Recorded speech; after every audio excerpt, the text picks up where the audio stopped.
all of you that we've been working on at our state capitol. I've been in San Diego for just a couple weeks over the summer on recess to meet with community groups and leaders, but we've had a busy period in Sacramento for prior to that, the springtime and this summer, working on hundreds of bills, debating through the legislative process. I serve as the assistant majority leader. It's truly an honor to be able to move important legislation forward. And some things already signed by the governor include AB 1594, which aims to hold gun manufacturers accountable for the damage that their products cause, and AB 1833, which will help San Diego County public transportation agencies stretch their resources farther and deliver a lot of our public transit needs a lot faster. We've got much more legislation in progress. My deadline is Labor Day on September 1st. So we've got a lot of work to do on community solar energy, housing and homelessness solutions, healthcare, and so many other priorities. I'll be getting back to work for you at our state capitol this coming Monday. We've signed a historic and transformational budget at the state. I've got a lot of pride in some of the opportunities we fought for to be able to prioritize school children and higher education, to work on additional funding and support to alleviate homelessness through affordable housing and anti-poverty programs, expanding a lot of our public health resources and physical infrastructure, as well as climate project, and of course, addressing the rising cost of living and inflation. To that end, we have prioritized a $9.5 billion inflation relief package. It'll go to an estimated 23 million Californians to cover most households. So that means that you and your family could receive a check for up to $1,050 based on your family size and income. Those should be coming to you no later than October. It can be used for groceries, gas, childcare, anything that you need help with. But for those that don't file state taxes, and indeed many of our seniors across the state actually on fixed income don't file state taxes, we're going to be increasing the supplemental Social Security grants by about $40 a month for individuals or $100 for couples for the next 2 years to meet that need. So we've got a lot of support in there for the budget for San Diego's infrastructure, parks, and libraries and programs. And we're going to keep pushing as long as we've got time left on the clock to deliver more for our region. But now, one of the most critical parts of my job, and it's really a privilege to be in this position, is to be able to provide these resources and public information of how the state can support you on things that are of interest and really a critical need for you and many of our constituents. So today I'm pleased to host this webinar and share critical information about protecting our families from frauds and scams. I hope that you will find it helpful, and I want to thank our guests in advance for joining us here and speaking to these issues today. We have presentations from Nicole Jones in the State Controller's Office, Kevin Durawe in the State Contractors License Board, and Sally Kim Westlake in the Department of Financial Protection and Innovation. We're going to be talking about how to reclaim some of the property held by the state of California in escrow, and recognizing some of the common scams that are currently targeting seniors. And of course, these scams are evolving and getting a little bit more creative as more things are online or on your phone. We want to make sure that you're up to date with some of the patterns that they are seeing so that you can better protect yourselves and those that we love. If you have any questions at all on any issues affecting the state of California, you can always reach out to my office. You can just Google Chris Ward Assembly Member and get right to my district office information. We'll be happy to put that information in the chat as well. But one last note before we start, I want to inform everyone that this webinar is being recorded for those unable to attend. So if you need to revisit a point or otherwise want to share some of this information, know that that will be available on my website and through our social media channels. With that, I'm going to pass it over to our first presenter from the State Controller's Office. And again, I want to thank you all for being here today. I'd like to welcome Nicole Jones. Good afternoon, and thank you so much, Assemblyman Ward. I'm grateful to be at our committee, as was said, Nicole Jones, and I'm a member of the Controller's Public Affairs team. I'm based in Southern California in our Los Angeles office. So today I'm going to take some time and share about unclaimed property and the other financial fitness resources that we have on our website. So I am going to share my screen.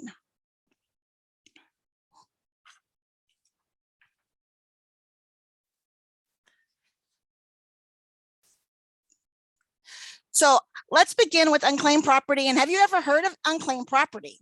Well, since 1959, California's unclaimed property law requires that banks, insurance companies, corporations, and certain other entities annually report and submit their customers' property to the State Controller's Office. where there's been no activity for a period of time, just generally about 3 years. And common types of unclaimed property are bank accounts, stocks, bonds, uncashed checks, insurance benefits, wages, and safe deposit box contents. Even though we use the term property, property in this sense does not include real estate. But as I said, the California unclaimed property law requires that the controller safeguards this lost and forgotten property and seeks to reunite it with the rightful owners. So that includes distributing the property to heirs of deceased owners. So if someone has had property turned over to the state and they are now deceased, their heirs can claim that property. SEO will never charge a fee for claiming property. We do ask for information.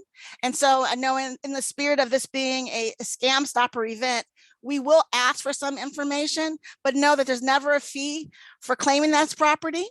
But there are investigators.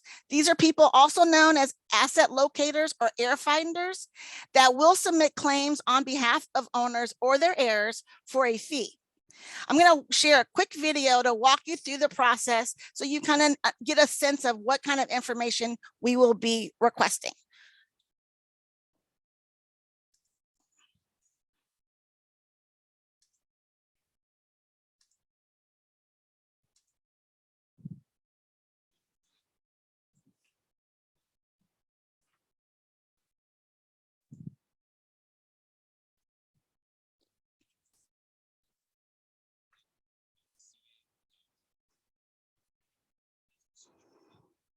To you, here are some helpful tips. Provide your basic information when you first begin your search. A good example is not using a middle initial. If your name is John P. Sullivan and a business reports property for John Sullivan, any property search that includes a middle initial will not appear in the search results. At the same time, keep in mind that the system requires a minimum of 3 characters in the name field to produce any results. In this example, a search for John P. Sullivan results in 70 property records. If you remove the middle initial, the search results now show more than 500 matches. From there, you can narrow the results by adding cities you lived in or where you received mail. When financial institutions, insurance companies, and other businesses report unclaimed property, the State Controller's Office is required to list the exact information provided by the business, even if a name, street address, city, or zip code is incorrect. Sometimes these mistakes are the reason a payment was not delivered to you in the first place, and why the property ended up being sent to the State Controller's Office for safekeeping. When narrowing the search by city, you can enter partial information. For example, if you lived in Gold River, you can just enter Gold for the city.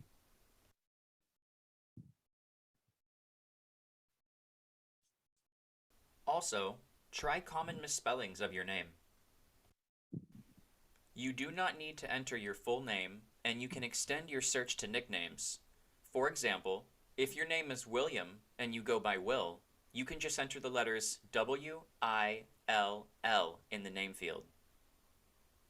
Once you have search results to view, look for any address where you have lived, received mail like a P.O. box, or have a family member.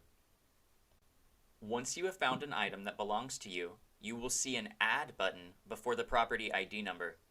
You can start the claim process by clicking on that button. This will add the property to your shopping cart that will be visible on the upper right-hand corner of the screen.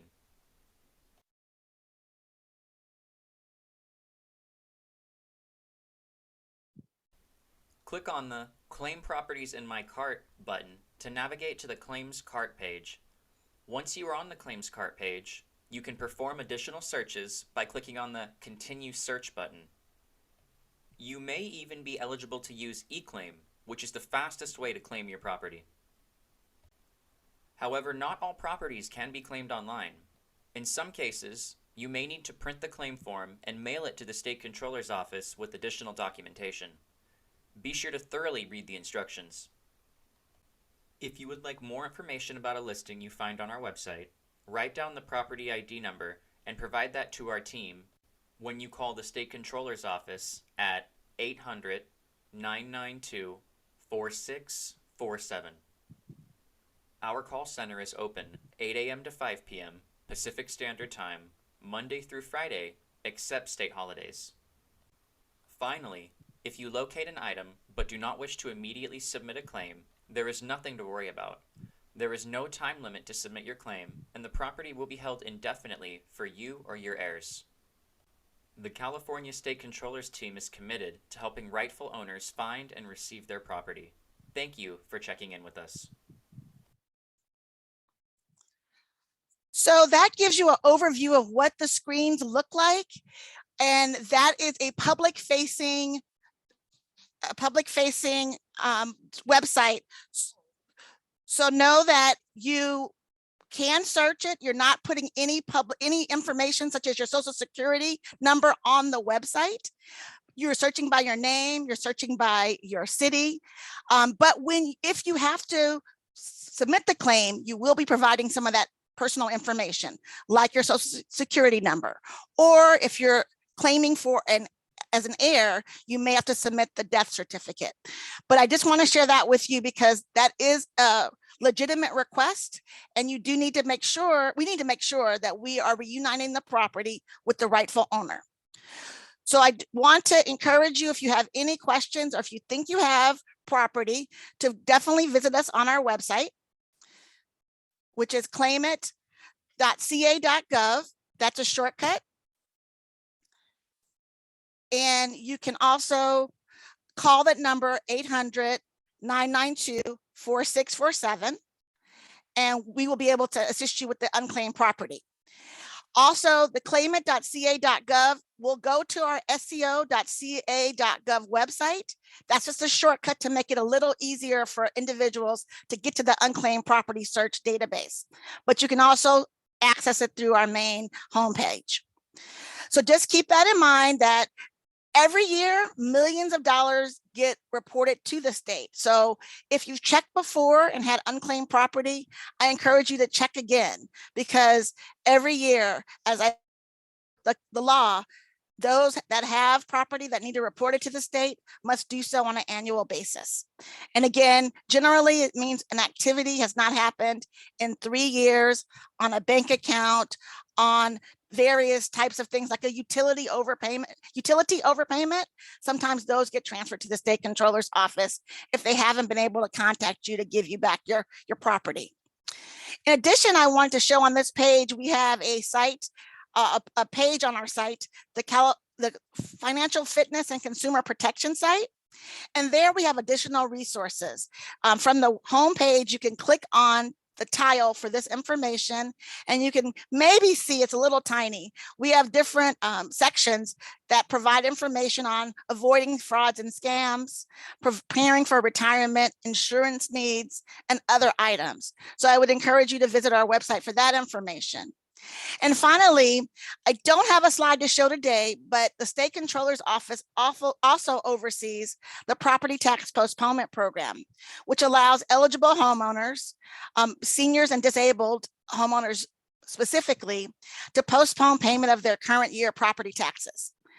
So again, this presentation does not have the slide yet because it has not been released. The program should launch probably at the end of September, October. So if that's something you're interested in getting more information on, please call our PTP, our Property Tax Postponement Team, at area code 800-952-5661. And once again, the information for the unclaimed property phone number is 800-992-4647.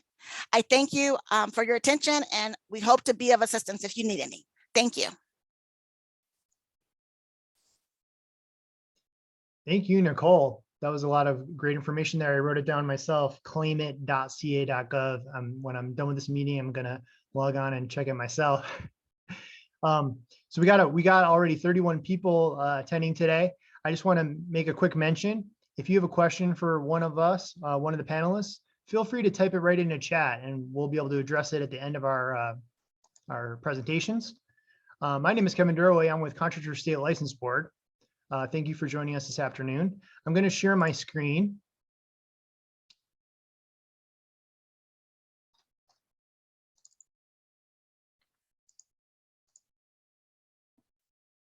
Hopefully you're seeing my slides there in full. And I'm with the Contractor State License Board. And what we do is we regulate contractors across the state of California, the construction industry. We are a consumer protection agency. Our main goal is to protect you, the consumer. And like I said, we do that by licensing nearly 300,000 contractors in 45 different classifications across the state. Now, when I say classification, I'm talking about the type of contracting work. So an example of classification would be concrete, landscaping, tree service, swimming pools, electrical, solar. Depending on what kind of work you're looking to get done for your home improvement job, that's the kind of contractor kind of classification you'll be looking for. And Contractor State License Board, this is a picture of our headquarters building in Sacramento. We have locations statewide in Central and Southern California as well. I'm here today because unfortunately, unlicensed individuals, they do target senior citizens. Part of the reason why? Well, seniors are trusting, and it makes them more vulnerable to these kinds of scams. You'll hear a lot about scams today from myself and Sally from DFBI coming up after me. Seniors are trusting, and they trust a little too easily, and that can make them vulnerable to scams. So you really have to kind of keep your guard up nowadays when you're talking to strangers, no matter how nice they may be. And that's the same with unlicensed individuals. Unlicensed individuals will also try to manipulate seniors, and they'll try to establish a connection with you. And scammers, they're attracted to your life savings and your pensions, which makes you a prime target. And when I say they'll manipulate you, they'll try to establish a connection with you. They might say, "Oh, you have a grandson who goes to Laguna Creek High School. Well, my neighbor's kid goes to Laguna Creek High School. They're having a great year, in football this year." They'll try to establish a connection with you, and then they'll attempt to take advantage of you, unfortunately. Some of the biggest scams we see at Contractor State License Board, they involve unlicensed individuals asking for an unnecessarily large down payment. So they want a lot of money up front for your home improvement project before they even start any work. That's a big no-no. It's a huge red flag if they're asking for a lot of cash up front. In the state of California, the down payment must be no more than 10% or $1,000 for home improvement jobs, whatever is less. So if they're saying, "Oh, I need $30,000 to get started," the pandemic has driven up the cost of materials. That may be the case, but still, for a home improvement job, 10% or $1,000, whatever's less. Now, there are exceptions to this rule. The only exceptions would be service and repair contracts. So say you call, your refrigerator goes out. So you call a refrigerator repairman.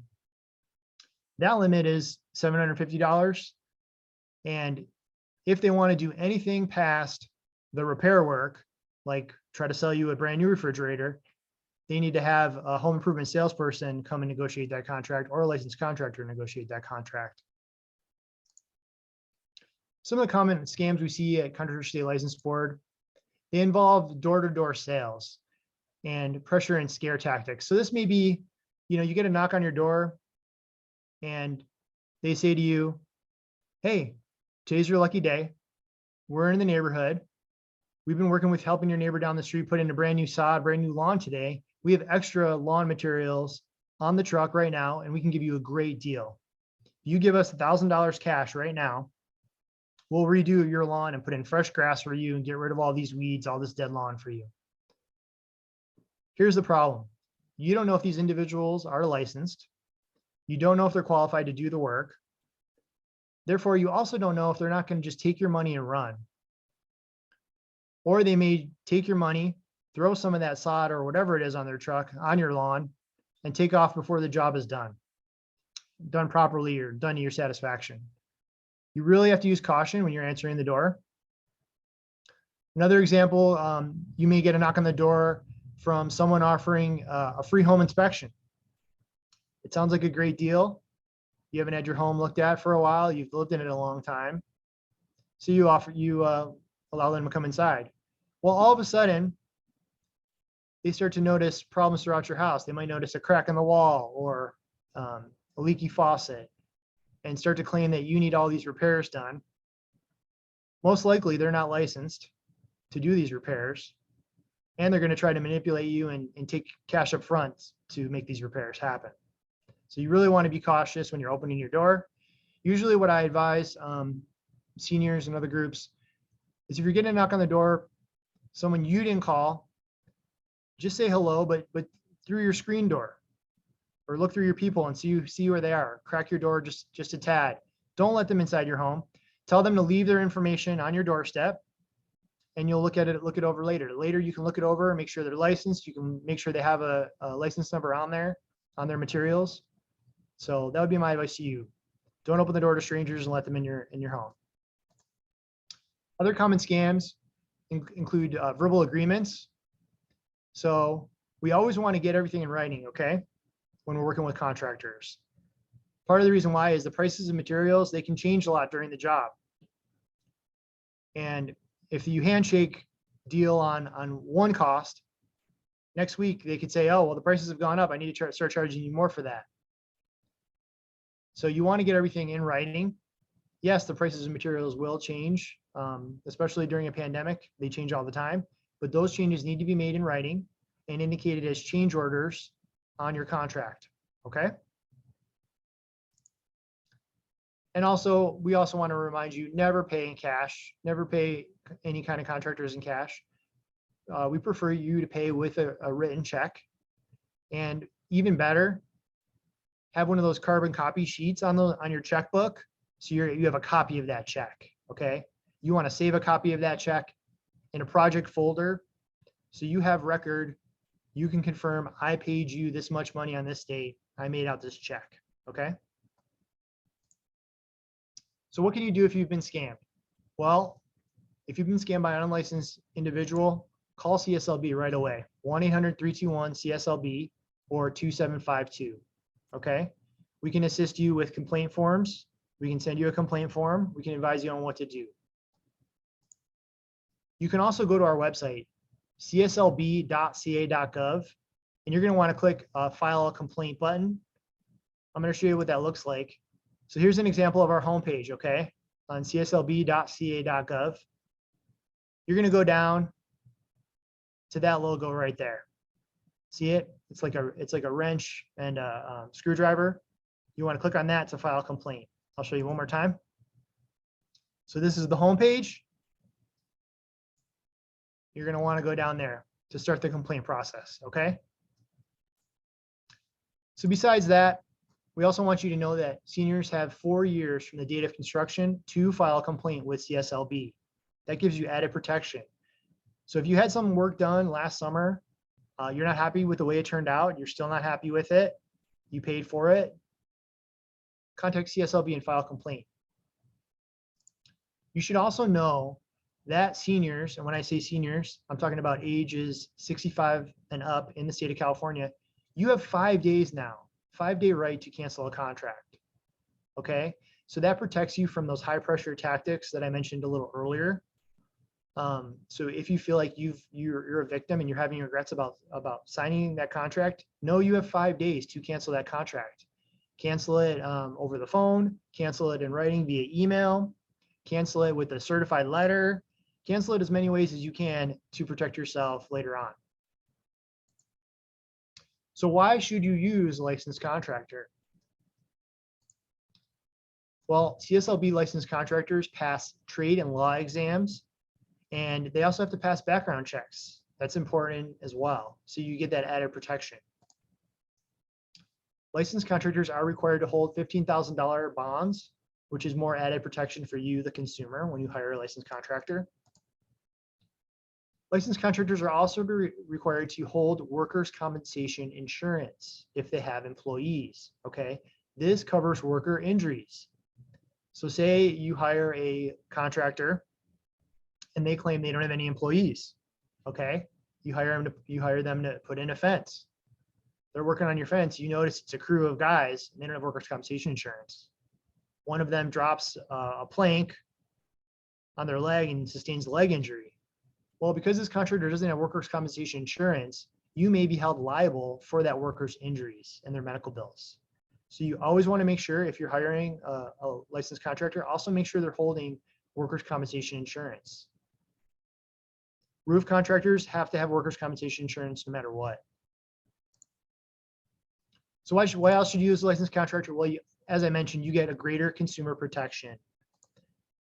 And if there's a problem, that's when we can step in and help you with the negotiation, mediation, and arbitration. We have more leverage over licensed contractors.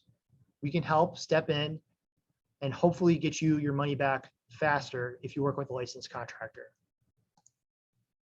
It's also important to note that under California law, you're required to hire licensed contractors for any home improvement job that costs $500 or more. That is a very low amount.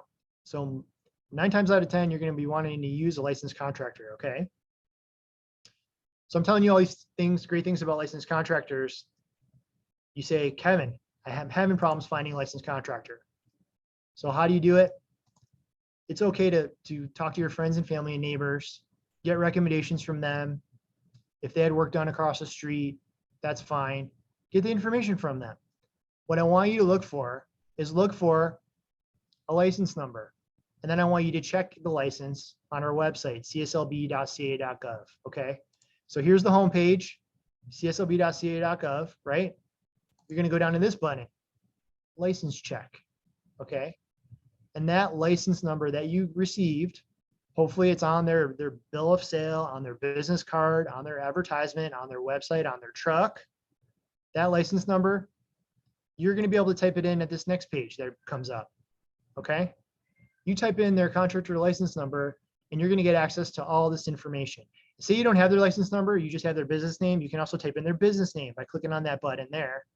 Say you only have the name of someone on the license, you can type it in there, their personnel name. Okay, and those last 2 categories are for home improvement salespersons or HIS, okay? But once you find their individual license page, it provides a lot of information. It provides the business information, which includes when their license expires.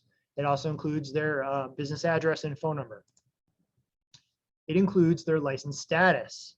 It will show you and make sure you are hiring a licensed contractor, that their license is current, it is active.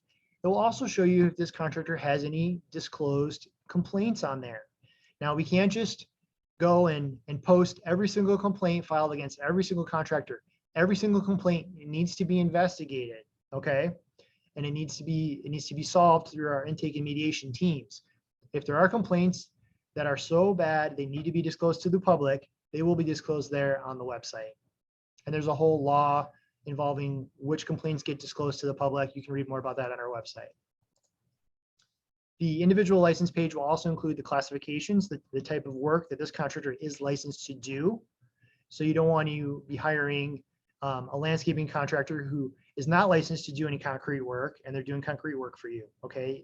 They should be holding a classification, a license in concrete before they redo your front driveway if they only do lawn landscaping for you.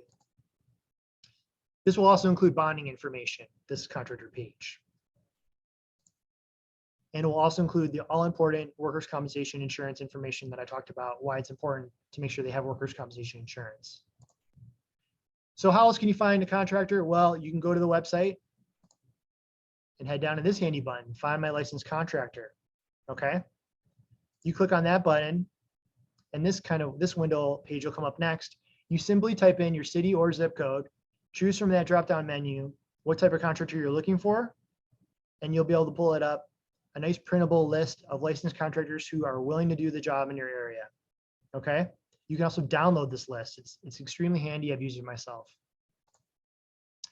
Make sure you protect yourself when you're working with contractors. You want to get at least 3 bids and you want to get them in writing. This is basically like doing your homework. You're getting a price check. You're comparing prices. I'm not going to buy all my groceries at Walmart all the time if Safeway or Raley's has a sale down the street. I want to make sure I'm aware of the prices of what's going on, okay? It's you as a consumer doing your homework. When you meet these contractors, ask for references and check them. And since you're going to be meeting these contractors in person, I want you to ask to see this, okay? It's a pocket license. It's going to be a laminated card the size of a credit card. We give this to licensed contractors. Compare the name on this pocket license to a picture ID like a driver's license. This ensures that the person you're talking to is in fact the license holder and they're not stealing someone else's license number or identity, okay? When you're getting those 3 bids, ask the contractors, do you have employees? Okay. Most of the time, they're going to say yes. If they have employees, make sure they have workers' compensation insurance. Again, you'll be able to verify this yourself when you check on their individual license page. And when you're meeting these contractors, don't feel pressured to sign estimates. You never need to sign an estimate or a bid, okay? You're only going to need to sign contracts. When it comes to contracts, you should know that only the contractor who holds a license and a home improvement salesperson can negotiate the contract with you. And most of the time when you're working with contracts, you want to use physical contracts, not electronic contracts. Electronic contracts can be altered after you sign them. A written copy of the contract is required to be given to you before any work begins. The written contract should also include a progress payment schedule. You never want to let the money get ahead of the work, okay? Money is your leverage when you're working with contractors. The contract should also include any subcontractors or material suppliers the contractor is going to be using. That way you can make sure that they've been paid and you're not stuck in a mechanics lien situation down the line. The contract should also include start and finish dates for your work, okay? That gives you an idea of how long this whole job is going to take. And again, remember why we got our contract in writing? Because if the prices of materials change, those need to be put in writing as a change order that you and the contractor both sign, okay? We're almost wrapping up here, I promise. I want to quickly talk to you about solar projects. They can sometimes be a headache in the state of California. We're seeing a growing number of complaints involving solar. CSLB does have a solar task force, and we do have a solar smart page on cslb.ca.gov. It gives you a lot of good information about whether you should be considering solar or not. If you're going to think about solar, you should be thinking about how much longer are you going to be spending in your home?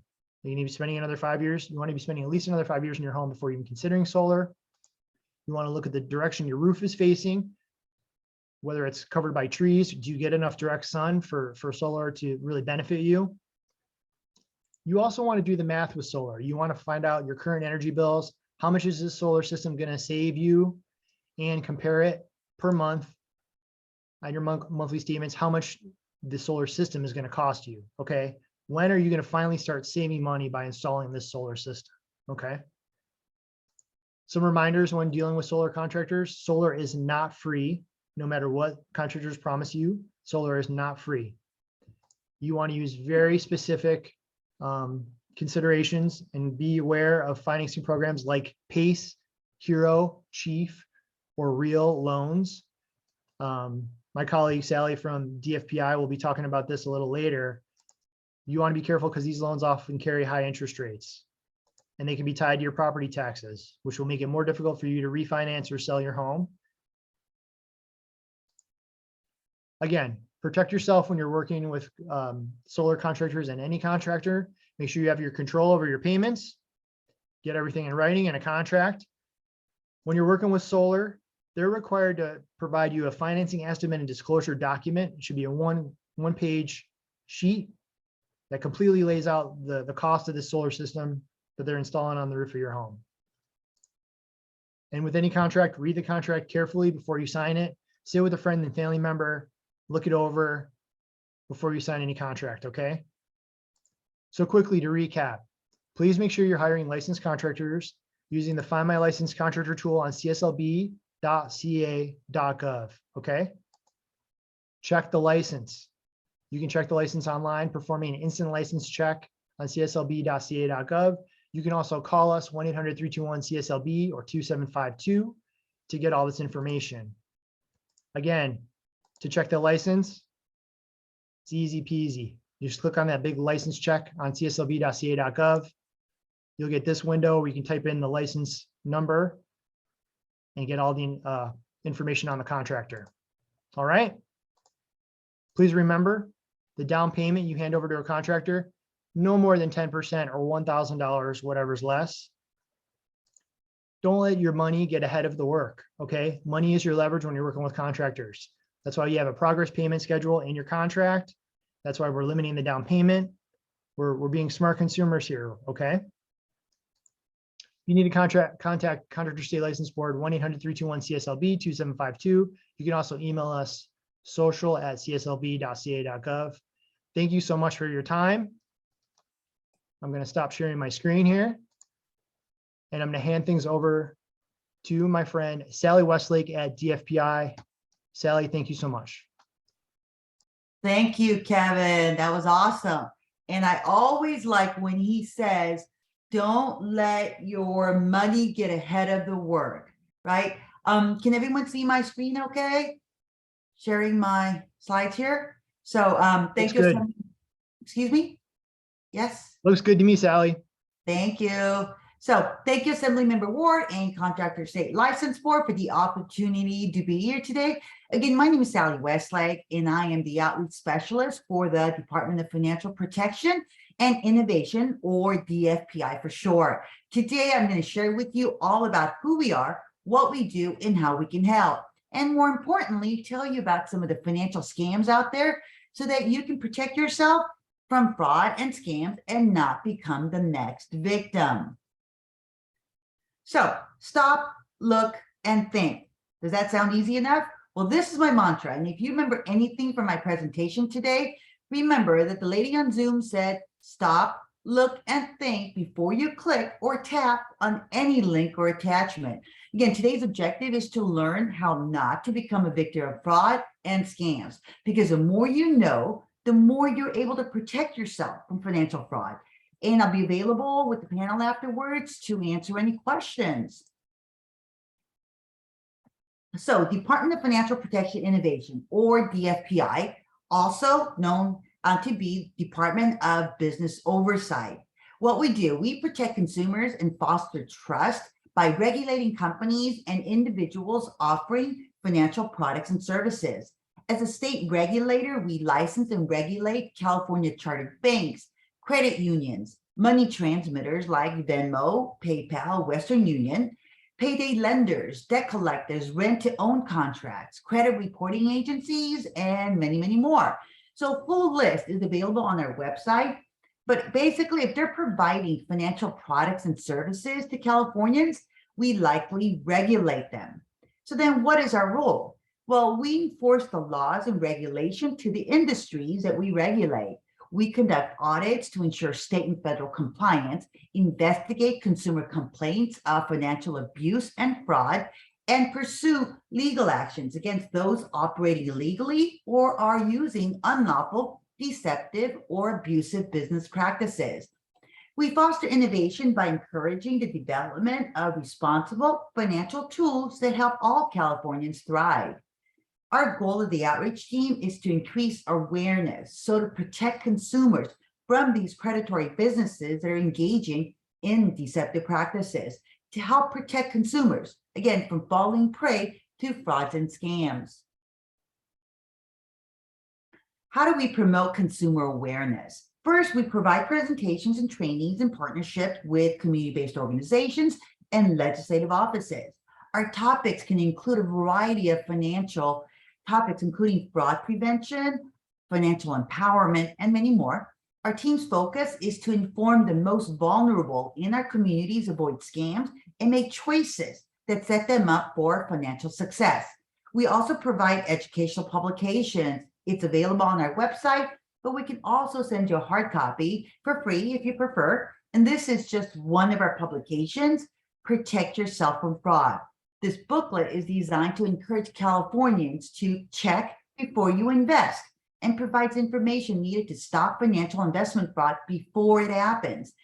The booklet is also great to have on hand because it's going to remind you about some of the scams that I'm going to be telling you about today. And the back of the booklet also has a comprehensive resource guide with phone numbers and websites.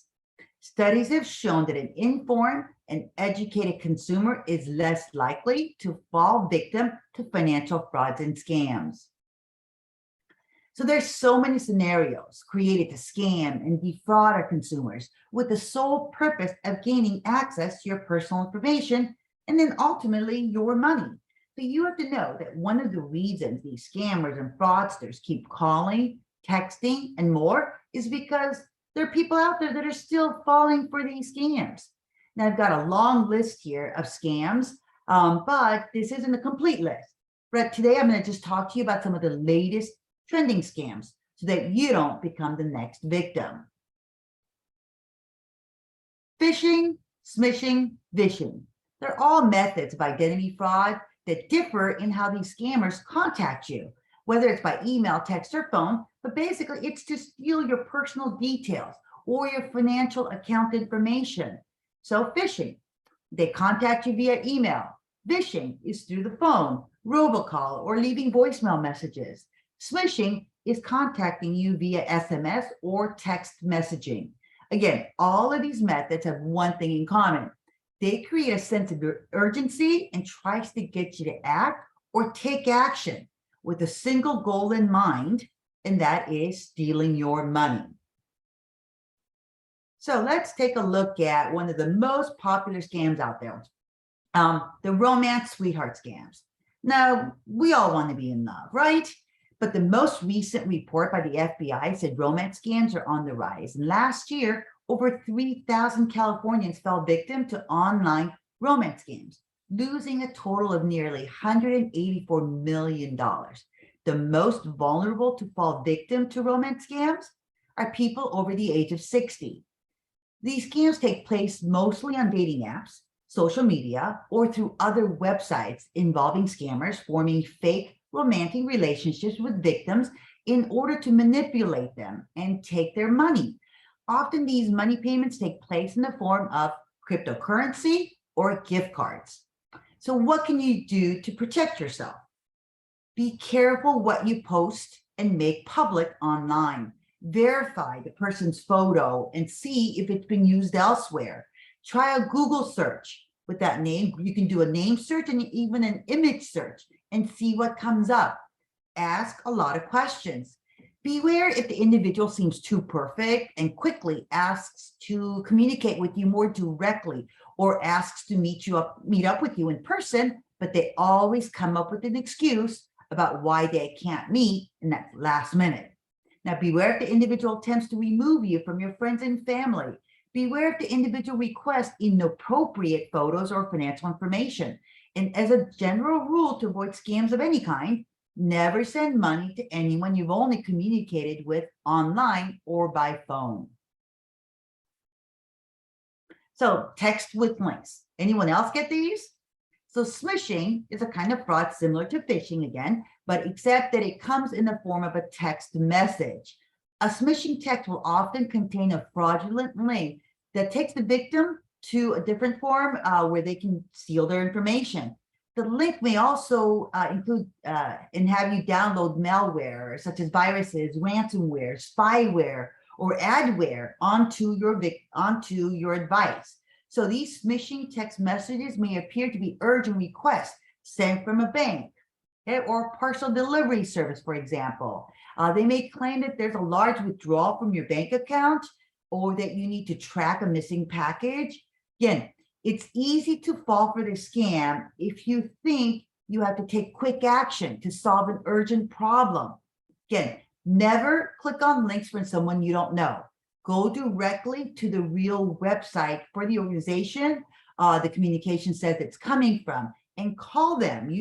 This is actually when you want to pick up the phone and call them using the phone number from the real website because you looked on Google or on your bank statement or on the back of your bank card. Check to see if the notification indicated in the email or text message is real.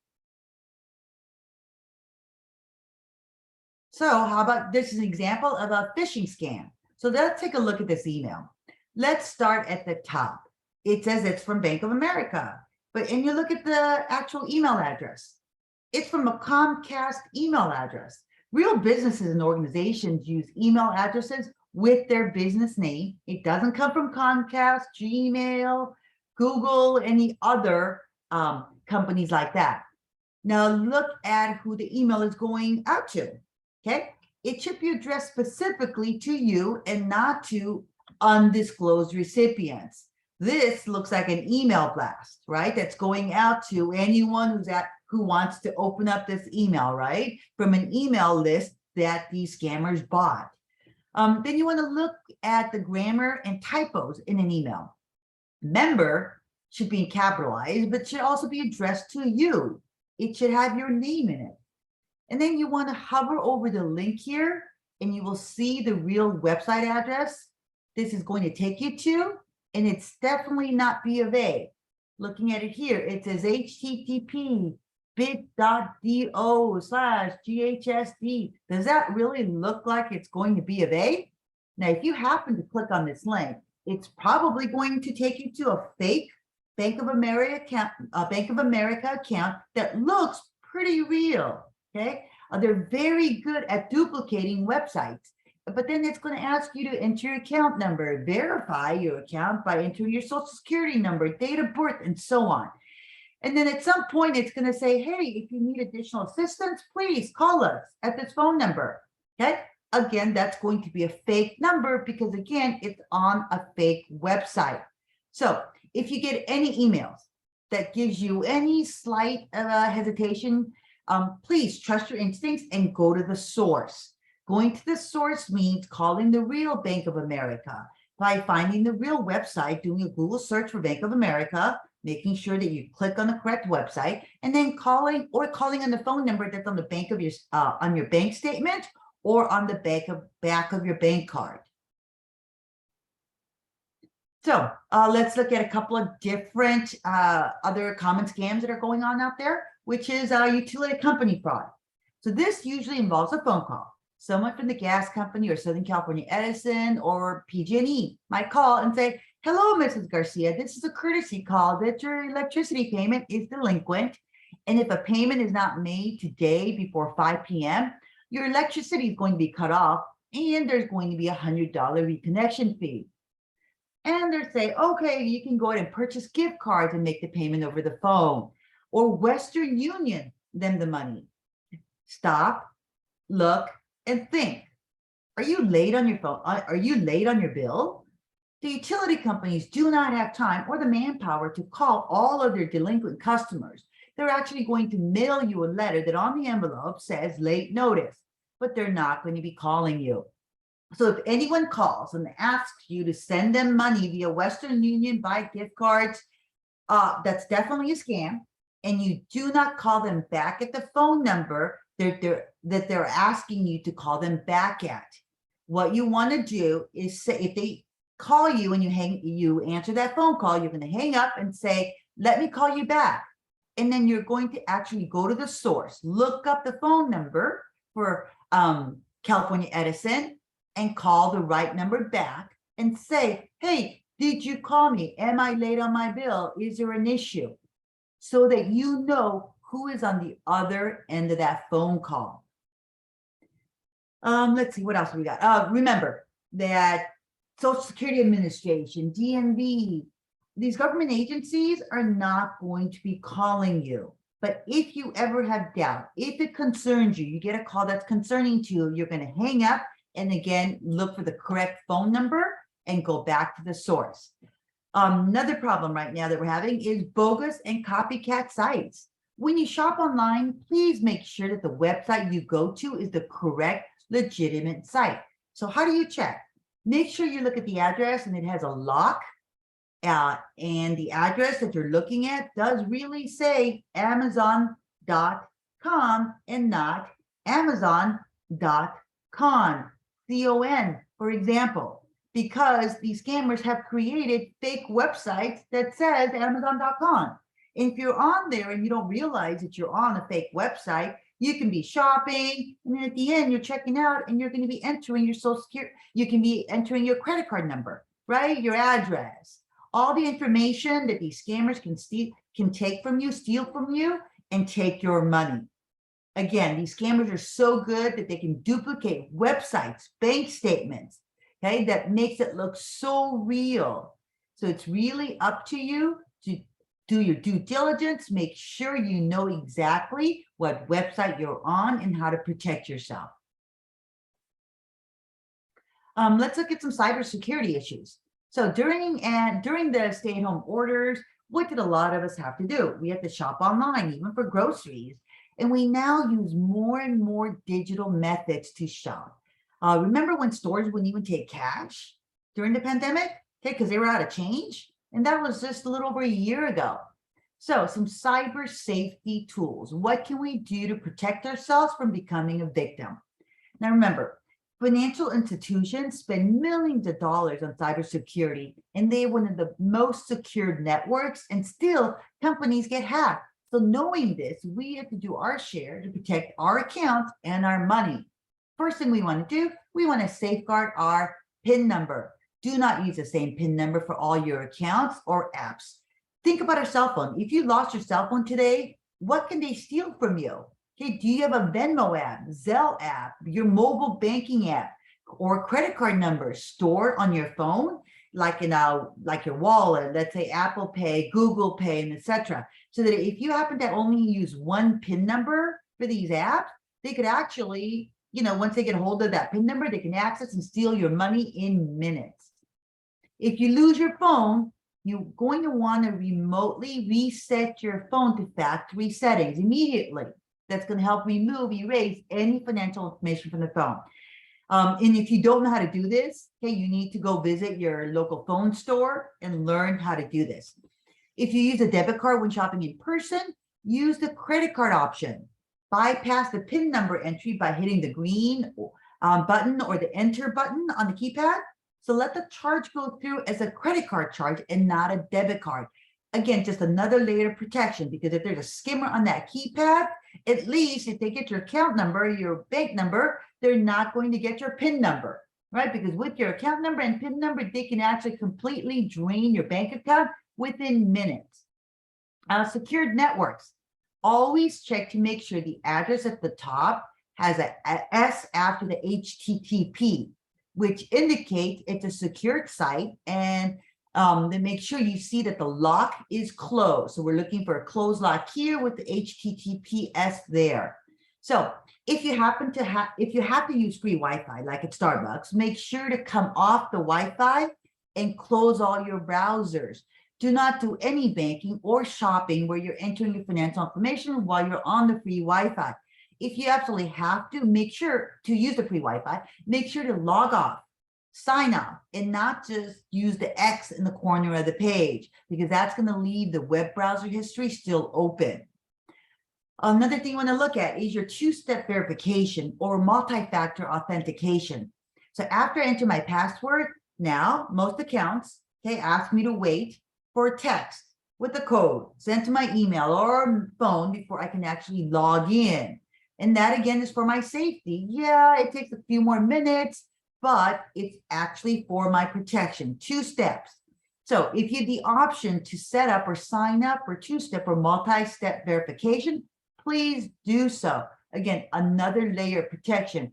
And even Google account is now requiring this, and many banks are requiring the 2-step or multi-step verification. And you want to change your passwords often. Pick a day of the month. Maybe it's the 15th of every month, every other month, but change all your passwords. And don't use the same password for all your accounts. You're just making it too easy. And the best password is using a sentence or a paraphrase, okay? You can say, I went to a senior scam stopper webinar today. This could be the first letters like IWTTSSS and on, but with maybe a date and a symbol. There is so much information out there on social media nowadays. Please think before you post. Do your friends really need to know that you're going to Hawaii on August 3rd and you'll be back on the 21st? You're telling the world and no one's going to be at home. It's an open invitation to thieves. Do you know that everyone that's following you on social media, like on Facebook, they are following you as friends? Are they really your friends? Do you know who they all are? Because I heard about a senior that posted on social media, hey, my front door lock's open. My front door lock is broken and I'm waiting for a locksmith. Sure enough, a thief broke into her house while she was home upstairs, okay, and robbed her. But thank goodness she wasn't hurt. Again, please be aware of what you're actually posting all on social media.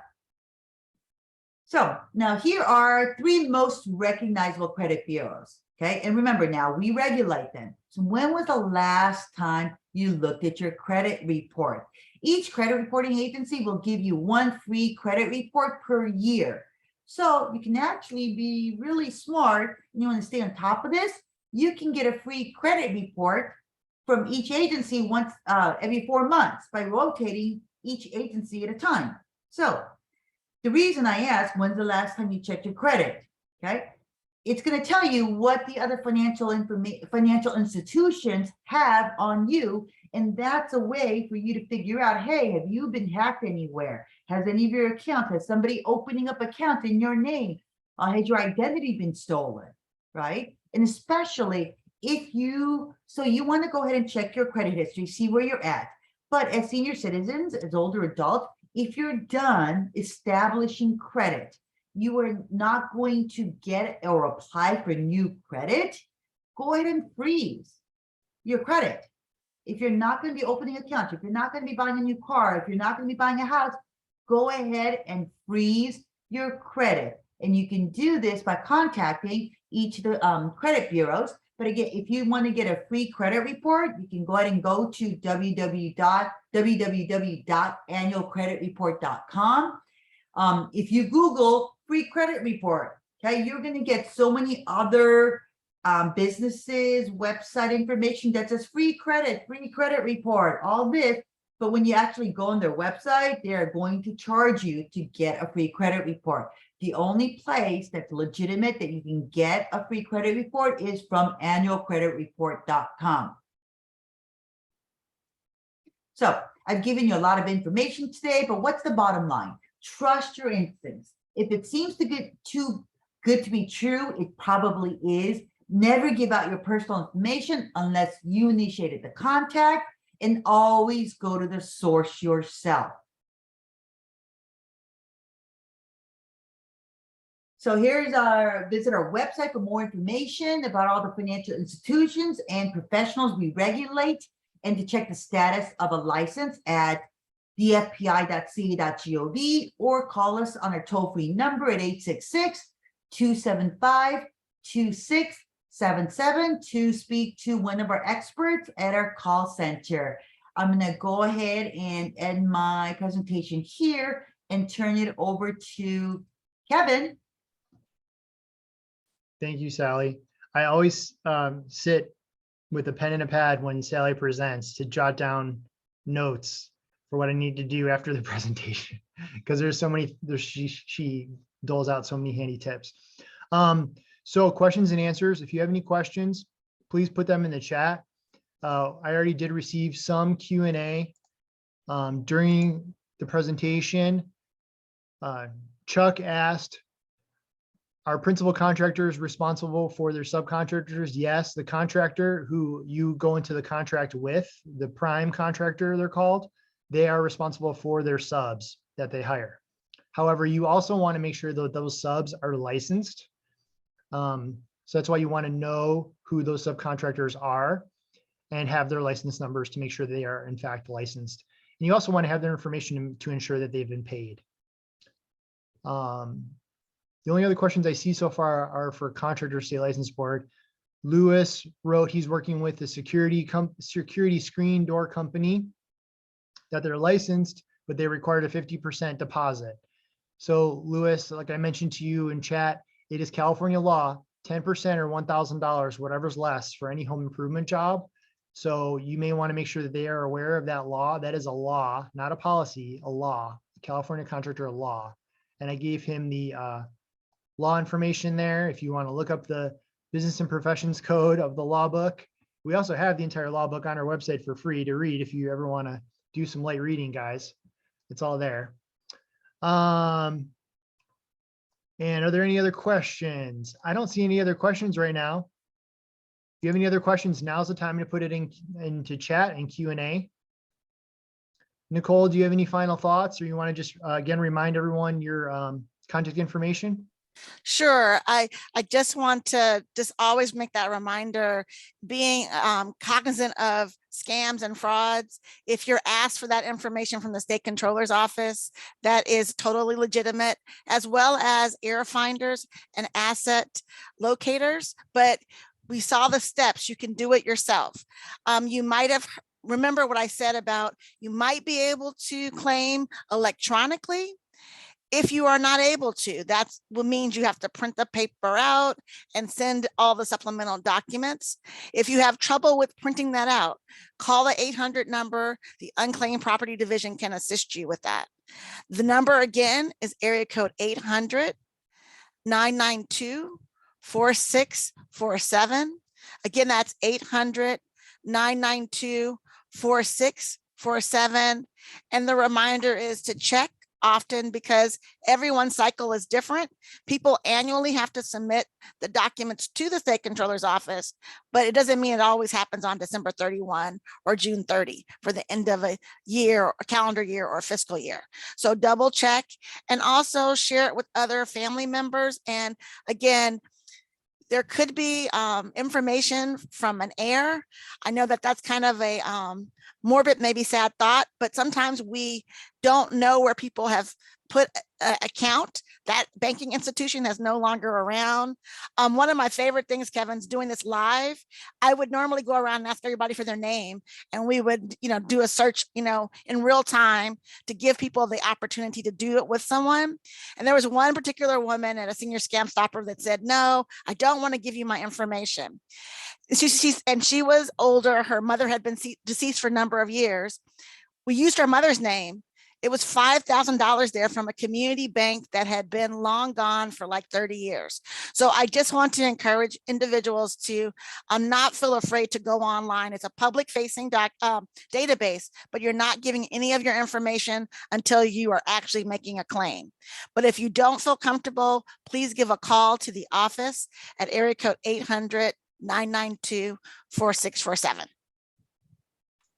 And that was, that website again was claimit.ca.gov, right, Nicole? Yes, claimit.ca.gov. And if that shortcut doesn't work, because it's a shortcut for our main website, you go to www.sco.ca.gov, and then you will click on unclaimed property on the main page, and you'll get to that page that was showing on the slide.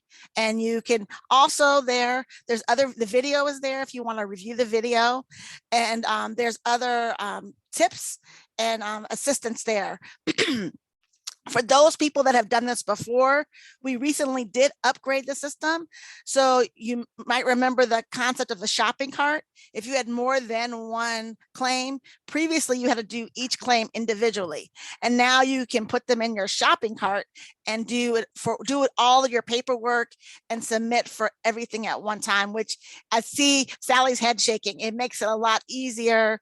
And also I will say, as I'm thinking about this, Sally, if you do submit some documents, sometimes you need to get them notarized. Because again, the goal that we have as safeguarding and safekeeping it for the rightful owner, we want to make sure it is going to the proper person. So maybe there's some other thoughts that come to my mind, Kevin, but please, if anyone has any questions, be happy to help.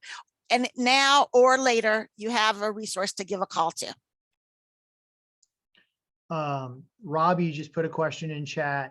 Will this be available to us on video replay? Lots of info to take note of. Yes, Robbie, someone from Assemblymember Ward's office answered your question. Yes, this webinar was recorded and will be posted on the Assemblymember's website. So you guys will be able to watch it again later. Robbie also asked, better yet, are there any handouts you can give us? Robbie, I know on cslb.ca.gov, we have numerous handouts that you can print out and even download as PDFs. So you always have them, all this information. cslb.ca.gov is the Contractors Board website. Sally, you want to reiterate your contact information and your website again? Yes. So all the information that are presented, if you needed more additional resources, please go to dfpi.ca.gov. If you'd like to order any of our brochures, booklets, again, it's free and we can mail it to you. Or if you'd like to give her a call to our complaint center, it's 866-275-2677. Or you can email us at ask.dfpi@dfpi.ca.gov. Now, I just want to comment on something that Kevin mentioned at the start of the forum today. He said that seniors are too trusting. And yes, I am going to reiterate that. Seniors tend to be just so nice. You guys can't hang up that phone. You can't be rude. You don't want to be rude, right? And that's one of the ways these scammers take advantage of you. So first and foremost, don't answer the phone if it's from, you don't recognize the phone number. I don't care if it's your home line, your cell phone. Don't answer the phone if you can help yourself, all right? But if you happen to get on that call and it's an unsolicited caller, just say no. Say no, thank you if you have to, and then hang up. If they tell you it's something urgent, that there's fraud activity, something wrong with your account, you say, fine, thank you, hang up, and then you will call again that Wells Fargo Bank, B of A, whatever organization, institution they said they were calling from, and you're going to go to the source. Again, anything else you can remember, don't pick up the phone and go to the source yourself. And, oh, going back to what Nicole said, actually, I found monies in unclaimed properties. So, yes, and before we had, when there was more than one, we had to, fill out paperwork for each one. I was happy when I saw the shopping cart option. So that's amazing. And after today, again, of course, I'm going to go and check, is there any other monies left, right, for me or my family? Thank you, guys. So you hear that? Sally's treating lunch next time, guys, with the unclaimed money. Yeah, Robbie also asked about the handouts. Robbie, I just threw a link in there so you can find some CSLB handouts that are printable versions. But as Sally mentioned, like this, I feel like the scams are getting more and more sophisticated. Like I got a phone call yesterday that I almost fell for myself. And it was a phone call from Jacksonville, Florida, but I answered it because it's a work call. So I need to answer my work calls, right? It could be media for all I know. And it was a recording of a woman's voice. This is Amazon.com calling. You have 5 unauthorized and suspicious purchases on your Amazon.com account. Click 1 right now to rectify those purchases. And it sounded like I got nervous. I got nervous and I wanted to click. I wanted to hit the buttons. Then all of a sudden I thought back to what we talk about on these senior scam stoppers. Wait a minute. Does Amazon.com even have my work cell phone information? No, they don't. Has Amazon.com ever called me personally about a purchase? No, they have not. So I quickly calmed myself down and I just hung up the phone before I did anything silly. So trust me, it really happens to everyone. And don't be embarrassed if you fall for something like that. Reach out to DFPI and ask for help, or Contractors Board if it's an unlicensed contractor. Let's see, do we have any more questions? Oh no, Nicole just put in her web information there in chat. Any more questions? Robbie just asked if there's a compilation we can reference online. I don't know if we have a compilation, but you can always look up other senior scam stoppers that we've done on YouTube. A lot of them are put on YouTube. They're also put on other assembly members' websites, and it's always good information there that you can go back and reference. So if there's nothing else, I think we're okay to wrap up. We've gone an hour and 10 minutes. Any other questions? Last call for questions, guys. Oh, Nicole, you're muted. If you were speaking, you're muted. All right, thank you, Kevin.